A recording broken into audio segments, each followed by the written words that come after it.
عزیزان گرامی، تاریخ تو یہاں تک بتاتی ہے ایک مجوسی تھا، آگ کا پجاری، زندگی بھر اس نے آگ کی پوجا کی، آگ کی پوجا کرتے کرتے مر گیا۔ اس شہر میں جو ایک بڑے قطب تھے، ولی کامل تھے، انہوں نے خواب میں دیکھا کہ وہ جنت میں ٹہل رہا ہے، جنت کے باغیچوں میں وہ ٹہل رہا ہے۔ اس سے انہوں نے سوال کیا کہ تو آگ کی پوجا کرتے کرتے زندگی بتا گیا، تیرا جنت سے کیا تعلق؟ اس مجوسی نے، آگ کے پجاری نے جواب دیا، اے اللہ والے، یقیناً میں نے زندگی پوری کفر و شرک میں بتا دی، ختم کر دی۔ صرف ایک بات میری زندگی میں ایسی آئی تھی کہ میں مسلمانوں کے رمضان کا بڑا ادب کرتا تھا۔ میرا بیٹا ایک دن بازار میں کھا رہا تھا رمضان کے وقت، تو میں نے زوردار اس کے چہرے پر تھپڑ مارا اور کہا، کمبخت، تجھے معلوم نہیں یہ مسلمانوں کا رمضان ہے، اس میں سارے لوگ بھوکے رہتے ہیں، وہ کھاتے پیتے نہیں، تجھے معلوم نہیں رمضان کو وہ اللہ کا مہمان سمجھتے ہیں، تو علل اعلان بازار میں کیسے کھا رہا ہے؟ میرے بچے نے کھانا پینا پھینک دیا اور توبہ کر لیا۔ بس میں اگرچہ کافر تھا، مشرک تھا، لیکن مسلمانوں کے سامنے پورے رمضان میں کبھی کھاتا پیتا نہیں تھا۔ تو جب میری موت قریب آئی تو ایک حسین و نوجوان میرے سامنے آیا، میں بستر پر تھا، اس حسین نوجوان کے پاس بہت ساری میٹھی چیزیں تھیں اور جنت کی خوشبوئیں دکھا رہا تھا۔ میں نے پوچھا کہ اے نوجوان، مجھے تیرے ہاتھ میں جو ہے وہ چاہیے۔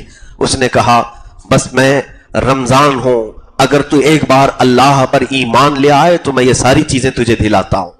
تو نے میرا ادب کیا تھا، تو نے میرا احترام کیا تھا، اس لیے تیری موت سے پہلے میں تیرے پاس آیا ہوں تجھے بتانے کے لیے کہ یہ جو جنت کی خوشبو تو میرے پاس دیکھ رہا ہے، یہ جو میٹھی چیزیں، مشروبات تو دیکھ رہا ہے، یہ اس کے لیے ہے جو ایمان پر انتقال کرتا ہے۔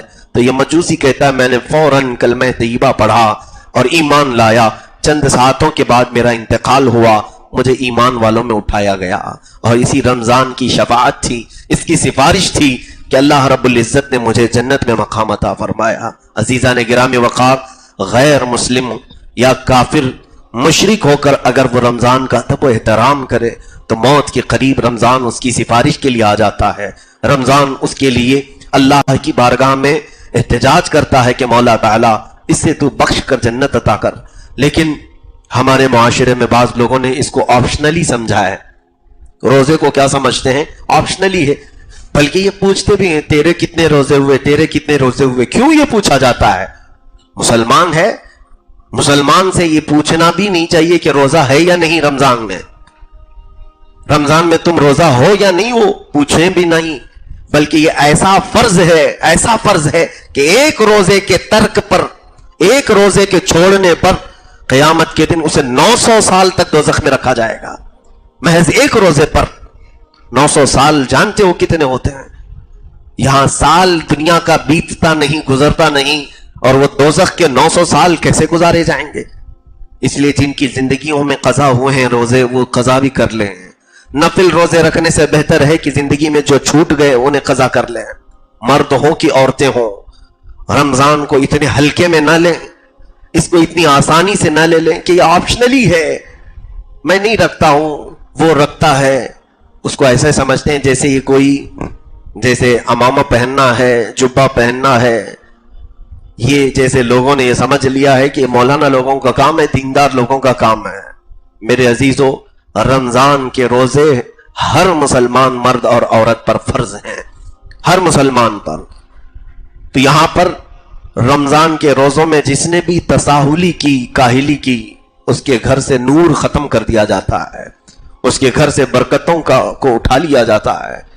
عزیزان محترم، میرے آقا صلی اللہ تعالیٰ علیہ وسلم نے جو فرمایا، احادیث کی روشنی میں ایک بات بتا دوں، کیا آپ کو ایسا محسوس نہیں ہوتا کہ سال بھر جو بندہ بھٹکا پھرتا رہتا ہے، بھولے ہوئے راستوں پر گھومتا رہتا ہے، رمضان آتے ہی وہ اپنے مولا کی چوکھٹ پر آ جاتا ہے، رب تعالیٰ کے دربار میں جھکنے لگتا ہے۔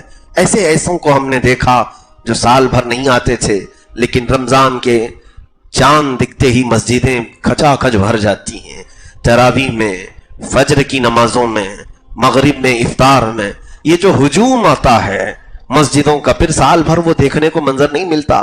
اس کی وجہ کیا ہے؟ یہ رمضان کا اس قدر احسان ہے ہمارے اوپر کہ بچھڑے ہوئے لوگوں کو یہ رحمان سے ملا دیتا ہے، مولا سے قریب کرتا ہے۔ جو بندے دور دراز جا چکے میرے مولا سے، انہیں پھر واپس کھینچ کر کے لاتا ہے۔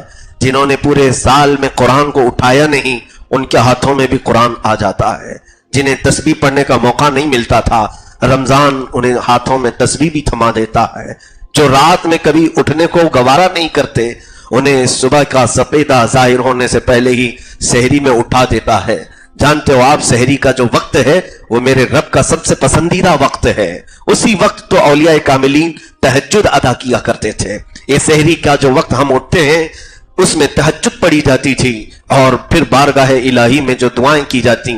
رب ذوالجلال نے فرمایا دنیا میں یہ 3 چیزیں مجھے سب سے زیادہ عزیز ہیں، ایک بھوکوں کو کھلانا، اور مال ہونے کے بعد فقر فاقہ کرنا، تیسری چیز اللہ رب العزت نے فرمایا جب سارے سو رہے ہو تم کھڑے ہو کر مجھ سے مناجات کر رہے ہو۔